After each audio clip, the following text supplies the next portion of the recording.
Hello friends, তোমরা সবাই কেমন আছো? আশা করি তোমরা সবাই সুস্থ আছো, ভালো আছো। তো আজকে আবার একটা নতুন রেসিপির সাথে চলে এলাম। আজকের রেসিপি মোচার বড়া। একদম মুচমুচে আর গরম গরম ভাতের পাতে কিন্তু দারুণ লাগে খেতে। তো রেসিপিটা অবশ্যই প্রথম থেকে শেষ অবধি দেখো। দেখে যদি ভালো লাগে অবশ্যই কিন্তু লাইক কমেন্ট শেয়ার করো। আর যারা যারা নতুন তারা অবশ্যই পেজটাকে ফলো করে নিও। যারা যারা ইউটিউব থেকে দেখছো তারা অবশ্যই সাবস্ক্রাইব করে নিও। এখানে দেখো কটা মোচার ফুল নিয়ে নিয়েছি, একদম গোড়া থেকে কেটে। তো এবারে আমি এর যে শক্ত অংশটা আর যেটা ফেলে দেওয়ার সেটা আমি ফেলে দিচ্ছি। দেখো সুন্দরভাবে পরিষ্কার করে নেব সবগুলো। তো দেখো সবগুলো কিন্তু সুন্দর করে পরিষ্কার করে নিয়েছি। এবারে এটাকে জল আর একটু হলুদ দিয়ে ভিজিয়ে রাখবো, তাহলে কি হবে, এর কষটা বেরিয়ে যাবে। তো 10-15 মিনিট মতন একটু ভিজিয়ে রাখবো।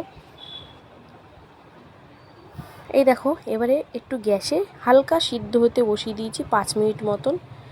তো এটা 5 মিনিট মতন হালকা একটু ভাপিয়ে নেব, তারপরে এটার বড়াটা করতে আরও ভালো হবে। এই দেখো 5 মিনিট মতন ভাপিয়ে নিয়েছি।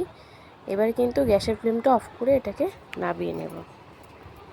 এখানে নিয়ে নিচ্ছি বেসন পরিমাণ মতো, নিয়ে নিচ্ছি একটু কালো জিরে, তারপরে নিয়ে নেব এতে হলুদ গুঁড়ো, তারপরে নিয়ে নেব এতে একটু জিরের গুঁড়ো, তারপরে নিয়ে নেব একটু কাশ্মীরি লঙ্কার গুঁড়ো,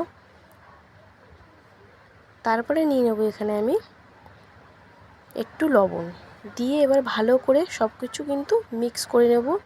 একটু সামান্য চিনিও দেব, তাহলে ভালো লাগবে খেতে আরও। তো সব কিছু এবারে কিন্তু একটু ভালো করে মিক্স করে নেব। মিক্স করা হয়ে গেছে। এবার অল্প অল্প জল দিয়ে কিন্তু ব্যাটারটা গুলতে হবে। একবারে বেশি জল দিলে ব্যাটারটা পাতলা হলে কিন্তু হবে না। একটু একটু জল দিয়ে কিন্তু ব্যাটারটা একদম স্মুথ করে গুলতে হবে, কোথাও যেন দলা দলা ভাব না থাকে। তো চলো গুলে নিই, জল লাগলে আবার দেওয়া যাবে।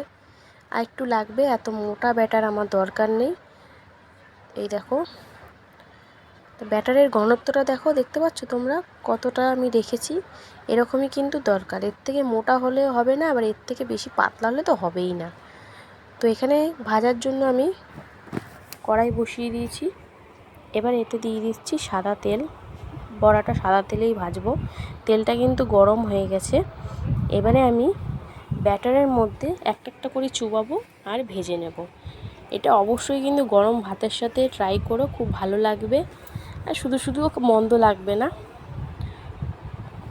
যেহেতু হলুদ জলে ভিজিয়ে রেখেছিলাম, কষ ভাবটা বেরিয়ে গেছে। তো দেখো দিয়ে দিলাম। এবারে ভাজা হতে থাক।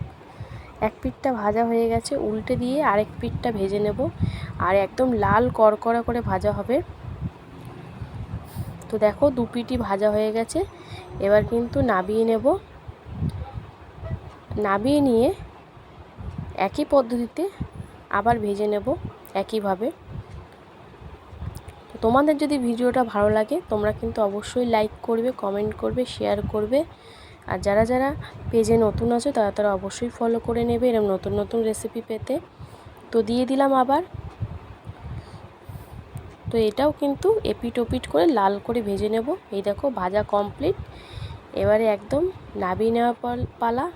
একদম মুচমুচে গরম গরম ভাতের সাথে এই বড়াটা কিন্তু অবশ্যই খেলে খুব ভালো লাগবে। এই দেখো একদম তৈরি হয়ে গেছে লাল লাল করে মুচমুচে মোচার বড়া। আর দেখতেই পেলে কত কম সময় কত তাড়াতাড়ি করে ফেললাম এটা। খেতেও কিন্তু সেরকমই সুস্বাদু হয়েছে। তো ভিডিও ভালো লাগলে কিন্তু লাইক কমেন্ট শেয়ার করবে। আর এরকমভাবেই আমার পাশে থেকো, তোমাদের সহযোগিতা একান্তই কাম্য। তো আজকের মতন এখানেই শেষ করছি। আবার চলে আসবো একটি নতুন রেসিপির সাথে। তার জন্য সবাই সুস্থ থেকো, ভালো থেকো, টাটা।